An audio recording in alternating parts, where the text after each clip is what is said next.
Hi, welcome to our channel where we share the most intriguing stories. When I bought 6 acres of peaceful paradise, I never imagined I'd return from a work trip to find a bounce house, margarita stand, and over 100 strangers partying in my backyard. My private pool had been hijacked, and the HOA war had only just begun. I always thought I'd found my slice of heaven, 6 acres of peace, freedom, and the sweet sound of silence. A year ago, I bought my dream property just outside the newly developed Emerald Lake neighborhood. It was love at first sight, a sprawling parcel of land framed by oaks and pines, complete with an old stone path, a vintage brick patio, and the crown jewel, a large private in-ground pool. It wasn't part of any community development or association. In fact, the original deed dated back decades before the HOA ever existed. The title company double-checked everything. I wasn't just a homeowner. I was a free man. No board, no neighbors policing paint colors, no newsletter threatening fines if I let a weed grow. I moved in with a vision: barbecue weekends, working remotely by the pool, and maybe someday building a small guest house. My only neighbor was the breeze, until the HOA crept in. The Emerald Lake development started as a few homes, then grew like a weed. Cookie-cutter rooftops popped up along the hillside, and before long, glossy flyers started appearing in my mailbox. Join the community, they said. Share your amenities for a stronger neighborhood. They even dropped off a welcome basket once, with sparkling cider and a pamphlet on community lawn height standards.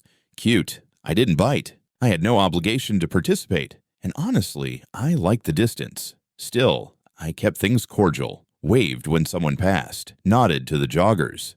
But I knew where the line was, legally and literally. My property markers were crystal clear. I had no reason to expect trouble. That is, until I met Candace Green. I first saw her at the edge of my driveway one afternoon, clipboard in hand, eyeing my trees like they owed her money. She smiled wide, too wide, and introduced herself as the new president of the Emerald Lake HOA.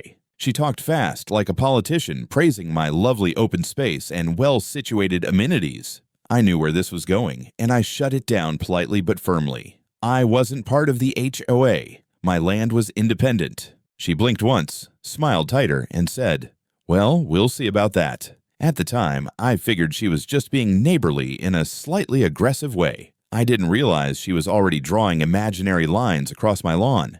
I came back from a 5-day work trip, bleary-eyed and craving nothing more than a hot shower and a cold beer, only to find my driveway blocked. I blinked. At first, I thought maybe someone was throwing a party next door until I noticed that the noise, the bass-heavy music, the laughter, the squeals of children was coming from my backyard, my pool, my land. Confused, I parked at the bottom of the drive and walked up the gravel path. As I turned the corner, I stopped dead in my tracks. There were over 100 people on my property. Tents, lawn chairs, grills, folding tables stacked with food, even a goddamn bounce house. The pool was packed shoulder to shoulder like a Vegas pool party. People were drinking, splashing. Kids were diving off the edge. Someone had set up a margarita station near the tool shed. But what truly made my stomach drop were the signs. Big printed vinyl banners strung up between poles. Emerald Lake HOA Community Pool Party. Welcome residents. One sign was staked right in my flower bed. Another was nailed directly into my privacy fence. And then I saw it, a newly installed plaque screwed onto the pool gate that read, HOA Public Amenity Members Only. I stood there, suitcase still in hand, completely stunned. That's when she spotted me, Candace. She strutted toward me in a wide-brimmed hat and linen pants like she was Martha Stewart hosting a 4th of July gala. "Oh, Ryan, you're just in time. The turnout is incredible, isn't it?" "Incredible," I said, blinking. "This is my land. What is happening?" She offered a saccharine smile. "Yes, well, the board voted to include your property within the extended recreational zone of Emerald Lake. Your pool is ideally situated for community use, so we've designated it a public amenity." "You what?" I know. It's a big change, but it's for the greater good. Accessibility, equity, cohesion. You understand.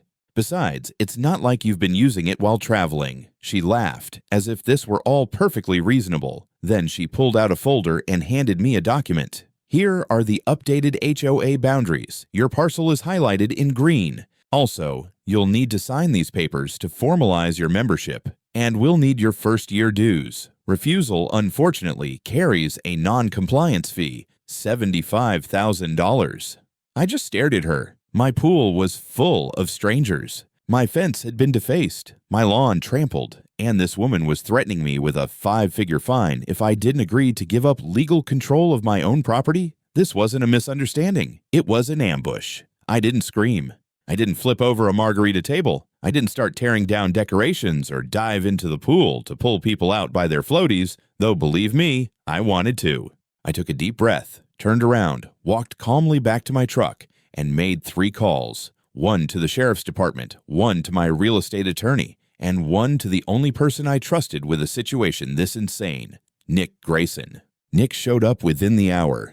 Tactical khakis, mirrored sunglasses, and a calmness in his step that said, "I've dealt with worse." He was ex-military, now a private consultant in property rights and security logistics, and he had the quiet fury of a man who had 0 patience for bureaucratic stupidity. While we waited for the sheriff, Nick and I started documenting everything. I took photos of the signs, the banners, the plaques screwed into my gate. Nick launched his drone and captured sweeping footage of the entire mess, from the tents blocking my septic access to the random teenagers tossing beer cans near the garage. We counted 4 different vendors operating on my land: catering, party rentals, a portable bathroom company, and some guy who appeared to be running a makeshift bar. The sheriff showed up 30 minutes later, and while he was visibly uncomfortable confronting a cheerful crowd of pool partygoers, he listened carefully to my deed, my photos, and my furious, restrained explanation. To his credit, once he verified the title details and boundary lines, he took me seriously. He began writing up a report for trespassing and unauthorized use of private property. Nick didn't stop there. He went full recon mode. While the party continued, he found a guy filming for HOA social media and tricked him into sharing footage. Not only did it show Candace giving a speech about our beautiful new community pool, but it also captured her saying, "Don't worry about the owner. He'll come around once he sees how much everyone loves it." By sundown, the police had asked guests to disperse. Candace fumed but played the victim, saying something about me ruining a historic community moment. The next day, Nick and I met with my lawyer, who nearly choked on her coffee when we showed her the footage and documents Candace handed me. Her verdict was immediate and decisive. Not only were they trespassing, but they had opened themselves up to serious liability, including defamation, fraud, and possibly illegal commercial use of my land. That evening, a familiar local reporter I knew from a previous work project responded to my message. I sent her a video clip. She replied with, "This is going to be my lead story. You're not going to believe how fast this explodes." And just like that, the fight was on. 2 days later, I woke to the sound of construction equipment in my backyard. At first, I thought maybe one of the vendors had returned to retrieve something they'd forgotten. But when I stepped outside, coffee in hand, what I saw made me freeze. A crew of workers in orange vests and hard hats were laying down concrete. A fresh sidewalk, bright, wet, and steaming, was being poured straight from my back gate down to the pool deck, like a parade route. One man was even holding a blueprint on a clipboard. The paper had my property printed on it, with a fat green arrow labeled Community Access Pathway. Nick came out of the house just in time to catch my mug slipping from my hand and smashing on the steps. "You've got to be kidding me," he muttered. "They're doubling down." We approached the crew. I asked as calmly as I could, "Who sent them?" "Work order from the HOA. One of them shrugged, said we're building an ADA-compliant accessway for public pool use. They showed us the new site map and said the owner was cooperating. "I am the owner," I snapped, "and I am definitely not cooperating." "I called the police again." Nick, meanwhile, confiscated one of the work orders and began making calls to the county zoning office, ADA compliance board, and even the state registrar. His military training kicked in. He wanted a paper trail, a digital footprint. Every move they made, tracked and time-stamped. While we were waiting for the deputy to arrive, Candace pulled up in a spotless white SUV. She stepped out like she was walking a runway, smiled at us like we were confused children, and motioned toward the concrete. "We're just improving accessibility," she said sweetly. "The HOA voted unanimously to install the path. You can't deny the community this. The only vote that matters is the one I gave when I bought this land. Not part of your HOA," I fired back. "You're trespassing. Again. "Oh, come now, Ryan, it's not personal. It's procedural." She handed me another envelope, this one labeled Notice of Non-Cooperation. Inside, an invoice for $12,000 to reimburse the HOA for community access infrastructure, and a legal threat that failure to comply would result in civil penalties totaling $200,000 for obstructing community development. It was so absurd, I actually laughed. And then I saw the HOA's attorney's name printed at the bottom, someone who had real influence in the area. That night, our footage of the sidewalk being poured made the evening news. The reporter interviewed a zoning official who confirmed no permits had been filed. Even better, Nick got a copy of the updated HOA boundary map, and it had my land literally drawn in by hand with highlighter and ballpoint pen. The internet had a field day with that one. I thought the HOA would retreat after that public embarrassment, but they didn't. They printed flyers. By morning, every mailbox in the area had a note titled HOA versus Hostility. Why one man's selfishness is hurting the community. They even included a QR code linking to a slideshow of photos from the beloved community pool party on my damn lawn. But they underestimated one thing. I wasn't alone. Nick was building a case file thicker than a cinder block. My lawyer had already drafted a cease and desist, and a temporary injunction was on its way. And the community. Oh, they were starting to whisper. Some laughed. Some apologized. Some were flat out furious that HOA dues were being used to fight a private citizen in a war of concrete and lies. I didn't just want them to stop. I wanted them to answer for it. The courthouse smelled like old paper and disinfectant. I sat at the plaintiff's table, staring across the aisle at Candace and two HOA board members, all dressed like they were heading to brunch. Not a legal reckoning. Her lawyer, Robert Klein, a smug, seasoned attorney with a perfectly symmetrical tie, kept whispering things in her ear, while she shot me thin, performative smiles like we were old friends playfully feuding over a fence. Nick was behind me in the gallery, his arms crossed, looking like he'd rather be interrogating someone in a war zone. My attorney, Julia Marks, was calm, meticulous, and terrifying in her own right. She didn't speak much unless she had to, but when she did, people listened like it was gospel. And when our case was called, she turned to me with a quiet nod. It was go time. The first hour was dry, land use definitions, parcel history, county maps, but Julia made it stick. She displayed the original property deed, pulled from the county archives, showing my parcel's legal independence since 1986. Then she presented the HOA's altered boundary map, which, when blown up on the screen, had the audience chuckling. The green marker and handwritten notes made it look like a school project gone wrong. The judge's brow arched slightly. Then came the footage. The drone flyovers, the sidewalk pouring, Candace giving her little speech about this incredible shared amenity while my dog barked in the background from inside my own house. The courtroom murmured. Someone near the back actually snorted, but it got worse for them.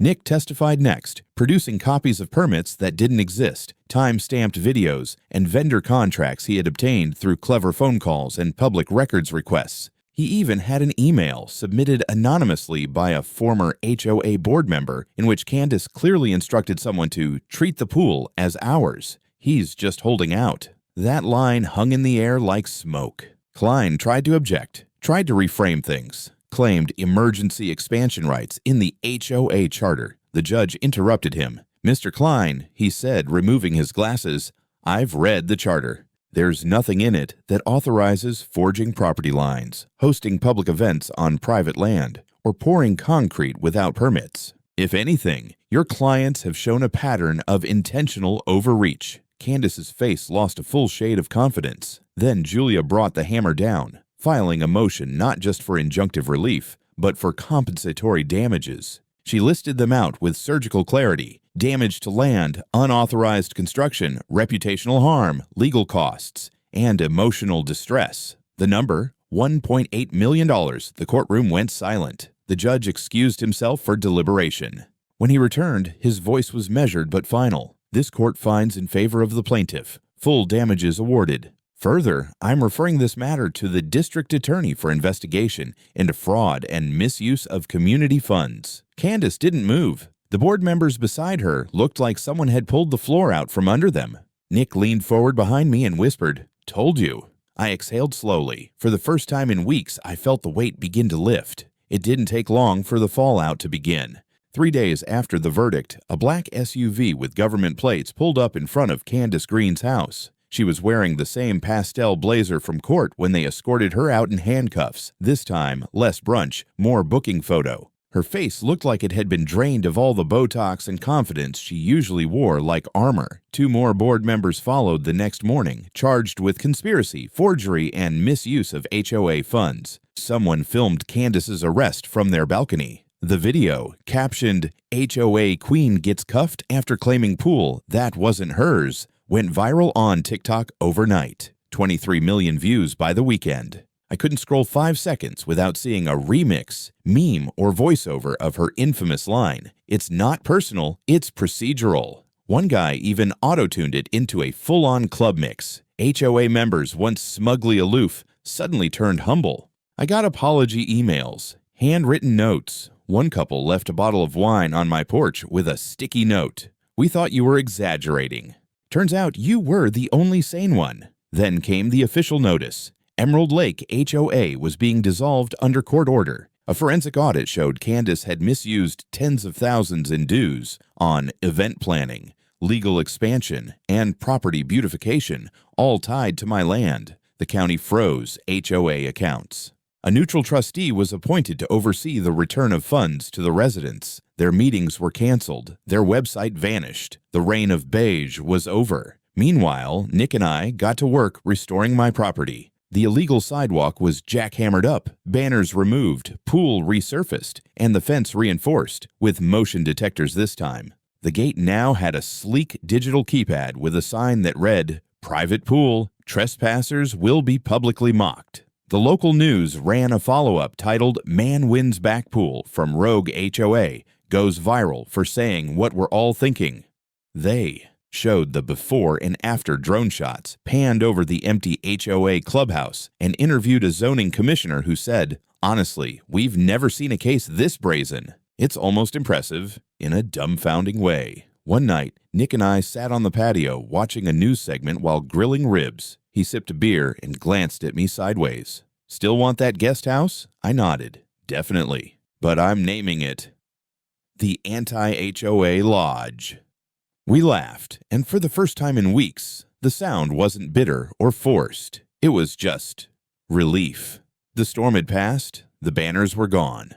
The TikToks were still echoing across the internet, sure, but the land was mine again. Quiet, sovereign, and ridiculous in all the right ways. There was one more thing to do, just one last personal touch. Nick and I drove into town the next morning and picked up a custom-made wood-carved sign. We hung it at the end of my driveway, just below the mailbox, right where HOA flyers used to pile up. "Welcome to Cole's Land." Not a member. Not interested. Still owns the pool. We stood there for a moment, admiring it. Then I added a little solar-powered spotlight, because if the internet was going to keep watching, I figured I'd give them a hell of a show.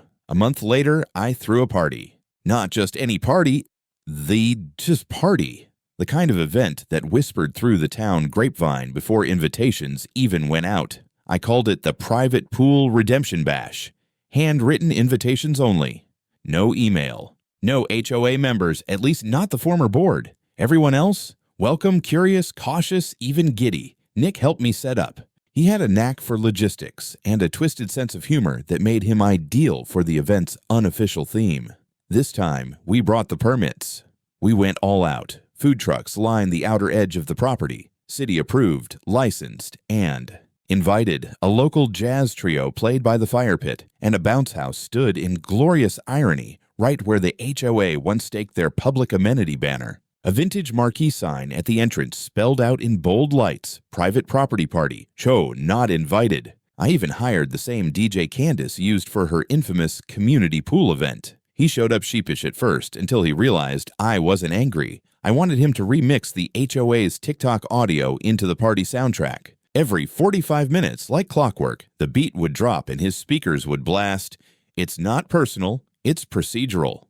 Cue wild applause and beer toasts. The turnout was huge. People came in droves. Neighbors I'd barely spoken to stopped by with casseroles, folding chairs, and stories. Turns out, I wasn't the only one they'd tried to pressure. One guy had been fined for having non-regulation grass. Another had to repaint his mailbox 3 times. Everyone had a tale. Now they had a victory dance. We laughed, we swam, we grilled, and sometime around sunset, as fireflies started blinking above the lawn and the music took a mellow turn, I stood with a drink in hand and watched the whole thing. My property alive with joy, my invitation, my rules. Nick stepped up beside me, holding a plate stacked with ribs. "You ever think," he said, chewing thoughtfully, "that all of this started because someone couldn't keep their laminated bylaws to themselves?" I chuckled. It was never about the pool. It was about control. They hated that I had a fence they couldn't get past. "Now you have a spotlight on a wooden sign," he grinned. "And half the county cheering you on." He wasn't wrong. A little girl toddled past with a floaty around her waist. She stopped at the gate, pointed to the big sign that still hung above it, and asked her dad what it said. He read it aloud. "Private pool. Trespassers will be photographed, auto-tuned, and viral." People laughed. Her dad added, "But only the good kind of viral." Later that night, the fireworks started. Not big commercial ones, just backyard rockets and sparklers that lit up the woods. It felt like a second 4th of July. Only this time, I wasn't wondering if someone would try to annex my patio. As the crowd thinned and lanterns floated up into the dark sky, I felt something I hadn't in weeks. Peace. Not just quiet. Not just legal resolution, but genuine peace. I had my home back, and not just in a literal sense. I'd reclaimed the soul of it. And along the way, I'd discovered a kind of community that didn't come from charters or dues, but from shared experience, hard truth, and just the right amount of barbecue. Before we packed up, Nick surprised me with one last gift. From the bed of his truck, he lifted a custom-made plaque, sleek black acrylic, gold lettering trimmed in cedar. "This land defeated an HOA. Let no bureaucrat forget it." We mounted it just below the pool deck light. It catches the sunrise every morning now, and whenever someone drives past the old HOA building, now a yoga studio, they might notice a familiar laminated sign stuck behind the glass, the one that once hung on my fence. "Public HOA pool. Members only." I kept it, framed it, hung it in my bathroom, right above the toilet.